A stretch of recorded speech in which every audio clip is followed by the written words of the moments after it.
Hello, welcome back my YouTube family and all student. कैसे हैं आप सभी? आई होप सभी बहुत अच्छे से होंगे, सभी अपनी तैयारी भी बहुत अच्छे तरीके से कर रहे होंगे। तो स्वागत है आपका आज के session daily practice session set number 21, जिसमें हम करते हैं top 10 GK GS and static question जो होते हैं बहुत ही अति महत्वपूर्ण व्याख्या सहित। तो स्टूडेंट, जैसा कि आपको पता होगा कि एसएससी जीडी का नोटिफिकेशन आ गया है, तो जिसको एसएससी जीडी में जाना है तो अपनी तैयारी को और भी अच्छे तरीके से करना शुरू कर दे, और जब फॉर्म भरने की डेट हो फॉर्म भर दे और ज़्यादा इंतजार ना करे कि बाद में फॉर्म बने, क्योंकि आपको पता होगा कि गवर्नमेंट साइड जो होती है वो बिजी हो जाती है, तो फीस भरने और फॉर्म भरने में काफ़ी दिक्कत होती है। तो जल्दी ही रहते अपना फॉर्म फिल कर दीजिएगा। तो चलिए आज की क्लास को शुरू करते हैं। देखते हैं आज का पहला क्वेश्चन हमारी स्क्रीन पर क्या है। तो स्टूडेंट, जैसे कि आप स्क्रीन पर अपना क्वेश्चन देख पा रहे होंगे, तो क्वेश्चन थोड़ा हमारा बड़ा है। पहले क्वेश्चन पढ़ेंगे, आफ्टर देन हम ऑप्शन रीड करेंगे। तो स्टूडेंट, जैसे कि आप प्रश्न नंबर 1 देख पा रहे होंगे कि डीएनए के डबल हेलिक्स प्रारूप को पहली बार किसने प्रस्तावित किया था। डीएनए के डबल हेलिक्स मॉडल को सर्वप्रथम किसने प्रस्तावित किया था। तो चलिए स्टूडेंट, इसके ऑप्शन देख लेते हैं जो हमारी स्क्रीन पर इस प्रकार है। तो ऑप्शन है हमारा बार्टसन और क्रिक ने, फिशर और हाल्डानी ने, लैमार्क और डार्विन ने, और हिग्दो डी ब्रिज ने। तो स्टूडेंट, हमारे क्वेश्चन का राइट आंसर हो जाएगा बोटसन एंड क्रिक ने डबल हेलिक्स मॉडल दिया था। तो स्टूडेंट, आपको ये क्वेश्चन क्लियर हो गया होगा। तो चलिए बढ़ते हैं सेकंड क्वेश्चन की तरफ, जो है हमारी स्क्रीन पर इस प्रकार।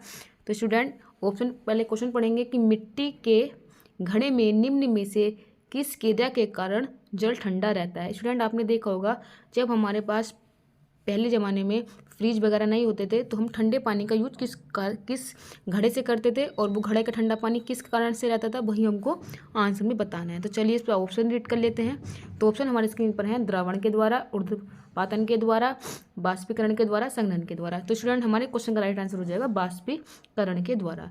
स्टूडेंट, जैसे कि आप ऑप्शन में देख पा रहे हैं ऊर्ध्वतापन होता है, इसको बोलते हैं सब्लिमेशन। सब्लिमेशन जो होता है कि ये सॉलिड को डायरेक्ट गैस में कन्वर्ट कर देता है, सॉलिड को डायरेक्ट गैस में कन्वर्ट कर देता है। जैसे कि आपने देखा होगा कपूर, नौसादर और आयोडीन, इसके 3 उदाहरण होते हैं जो डायरेक्ट सॉलिड से गैस में कन्वर्ट हो जाते हैं। तो चलिए स्टूडेंट, बढ़ते हैं आज के तीसरे क्वेश्चन की तरफ, जो हमारी स्क्रीन पर इस प्रकार है। तो स्टूडेंट, जैसे कि आप देख पा रहे होंगे, क्वेश्चन है कि अशोक का समकालीन तुरम्य कहाँ का शासक था। अशोक का समकालीन तुरम्य कहाँ का शासक था। तो स्टूडेंट, जैसे कि आप ऑप्शन देख पा रहे होंगे मिस, कोरिंथिन, मैसेडोनिया और सीरिया। तो स्टूडेंट, तुरम्य कहाँ का शासक था? तुरम्य मिस्र का शासक था। ये हमारे क्वेश्चन का राइट आंसर है।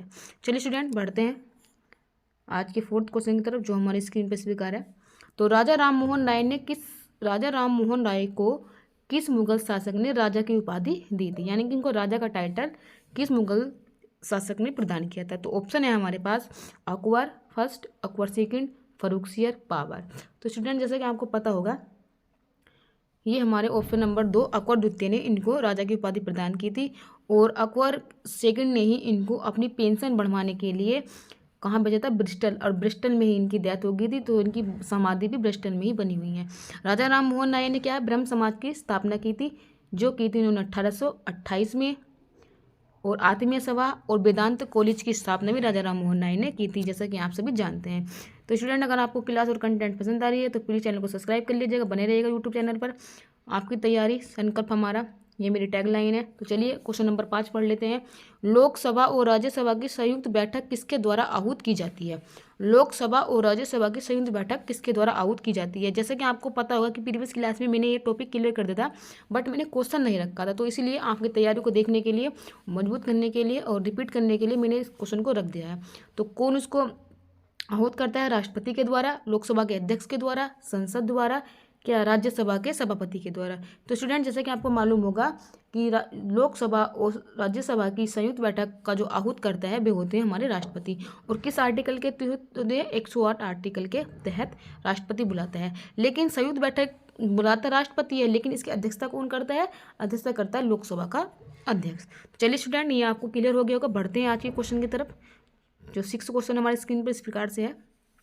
6 क्वेश्चन है कि भारत में विदेशी विनिमय संचय का रख रखाव किसके द्वारा किया जाता है। भारत में विदेशी मुद्रा का जो संचयन होता है, रख रखाव, वो किसके द्वारा किया जाता है। तो चलिए स्टूडेंट, ऑप्शन रीड करेंगे।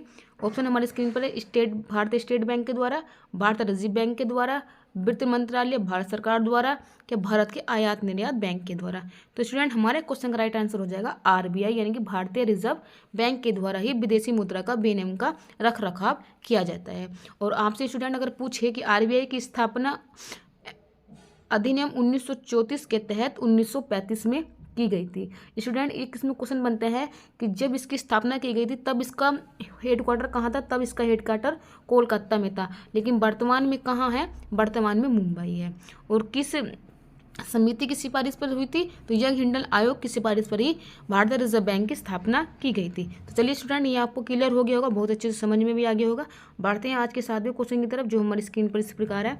तो 7वां क्वेश्चन है हमारा कि निम्नलिखित में से किस सागर की लवणता सबसे अधिक है। निम्नलिखित में से किस सागर की लवणता सबसे अधिक है। तो चलिए स्टूडेंट पहले अपना ऑप्शन देख लेते हैं, उसके बाद हम आंसर टिक करेंगे। तो ऑप्शन है हमारा कैस्पियन सागर, भूमध्य सागर, लाल सागर और मृत सागर। तो स्टूडेंट हमारे क्वेश्चन का राइट आंसर हो जाएगा मृत सागर। मृत सागर की सबसे अधिक लवणता पाई जाती है और मृत सागर को ही सबसे डीपेस्ट पॉइंट भी बोला जाता है। स्टूडेंट जैसे कि आप देख पा रहे होंगे, लाल सागर जो होता है वो लाल सागर और भूमध्य सागर को जोड़ने वाली जो वो होती है नहर, उसको बोलते हैं स्वेज नहर। और स्टूडेंट जैसे कि आप देख पा रहे होंगे, कैस्पियन सागर सागर न होकर ये झील है, तो इसमें बड़ा कन्फ्यूजन रहता है कि कैस्पियन सागर क्या है। तो कैस्पियन सागर एक लेक है। तो चलिए स्टूडेंट ये आपको क्लियर हो गया होगा और बहुत ही अच्छे से समझ में आ रहा होगा। स्टूडेंट इस क्लास को स्किप मत कीजिएगा, बहुत ही कंटिन्यूटी के साथ देखिएगा, क्योंकि क्लास बहुत अच्छे लेवल की है और ये क्वेश्चन आपको जीडी के एग्जाम में 100% मिलेंगे और आप जिस भी एग्जाम की तैयारी कर रहे हैं उसमें क्वेश्चन जरूर मिलेगा। स्टूडेंट क्वेश्चन नंबर 8 है, दक्षिण भारत की सबसे ऊंची चोटी कौन सी है। दक्षिण भारत की सबसे ऊंची चोटी कौन सी है। तो स्टूडेंट ऑप्शन है अनाईमुड़ी, दोदा बेटा, महेंद्रगिरी और चौथा ऑप्शन है धूपगढ़, जो आप नीचे देख पा रहे होंगे। तो स्टूडेंट दक्षिण भारत की सबसे ऊंची चोटी है अनाईमुड़ी, ये हमारे क्वेश्चन का राइट आंसर है। स्टूडेंट आप देख पा रहे होंगे दोदा बेटा। दोदा बेटा नीलगिरी पर जो श्रेणी है जो पूर्वी और पश्चिमी को विभाजित करती है, तो नीलगिरी की सबसे ऊंची चोटी पूछेगा तो दोदा बेटा, और दक्षिण भारत की सबसे ऊंची चोटी पूछेगा तो अनाईमुड़ी। स्टूडेंट आप देख पा रहे हैं महेंद्रगिरी। महेंद्रगिरी ये जो होती है पूर्वी घाट की सबसे ऊंची चोटी है और धूपगढ़ जो है वो सतपुड़ा की सबसे ऊंची चोटी है, जो कहाँ पड़ती है, एमपी में। तो चलिए स्टूडेंट आपको 8 क्वेश्चन बहुत अच्छे से समझ में आ गया होगा। आज का हमारा सेकंड 8 क्वेश्चन हमारे स्क्रीन पर आ गया है कि इन पश्चिमी बहाईनी नदियों में से कौन सी नदी 2 पर्वत श्रेणियों के बीच से बहती है। जो पश्चिम में नदी प्रभावित होती हैं तो वह कौन सी नदी है जो इन ऑप्शन में दी गई है, जो 2 पर्वतों के बीच से बहती है। तो चलिए स्टूडेंट अब जो ऑप्शन रीड कर लेते हैं। ऑप्शन है शरावती नदी, नर्मदा नदी, माही नदी और साबरमती नदी। तो स्टूडेंट हमारे क्वेश्चन का राइट आंसर हो जाएगा नर्मदा नदी, ये हमारे क्वेश्चन का राइट आंसर है। और नर्मदा नदी पर ही साधु बेट द्वीप पर स्टैचू ऑफ यूनिटी बनी हुई है, जो सरदार वल्लभ भाई पटेल की प्रतिमा है और वो साधु बेट द्वीप पर नर्मदा नदी पर ही बनी हुई है। स्टूडेंट जैसे कि आप देख पा रहे होंगे शरावती नदी, शरावती नदी कहाँ, कर्नाटक में बहती है और इसके ऊपर ही गांधी या जोग जलप्रपात स्थित है। तो स्टूडेंट कैसी लगी आपको क्लास, बहुत अच्छी लग रही होगी, कमेंट करके जरूर बताइएगा। और आज का हमारा 10th क्वेश्चन जो हमारा स्टैटिक से है, और आप लोग अगर नहीं जानते होंगे तो आज आपको पता चल जाएगा। इसमें हम 2 चीज़ एक साथ पढ़ने वाले हैं, देखिए क्या क्या पढ़ाते हैं। तो क्वेश्चन है हमारा 10वां कि भारतीय खिलाड़ी सुनील छेत्री का संबंध किस खेल से है। जो भारतीय खिलाड़ी है सुनील छेत्री जी, इनका संबंध किस खेल से है। तो स्टूडेंट ऑप्शन रीड करेंगे हॉकी, क्रिकेट, फुटबॉल, पोलो। तो स्टूडेंट हमारे क्वेश्चन का राइट आंसर हो जाएगा फुटबॉल से। तो भारतीय खिलाड़ी सुनील छेत्री का संबंध फुटबॉल से है और ये फुटबॉल खेलते हैं। स्टूडेंट जैसे कि आप देख पा रहे हॉकी, हॉकी के प्लेयर कितने होते हैं, 11। क्रिकेट में भी 11 और पोलो में होते हैं 4। वैसे मैंने आपको क्लास करा रखी है कि किस खेल में कौन कौन से खिलाड़ी होते हैं, वो भी मैंने ट्रिक के माध्यम से करा रखी है। अगर आपको नहीं पता है तो आप मेरी यूट्यूब की जितनी भी क्लास हैं उसमें थंबनेल में जाकर देख सकते हैं और आपको बहुत अच्छे से क्लास पता चल जाएगी और आप वहाँ से कर लीजिएगा। तो लास्ट में मेरी आपसे रिक्वेस्ट होती है, thank you so much all student, subscribe my YouTube channel and support my YouTube channel.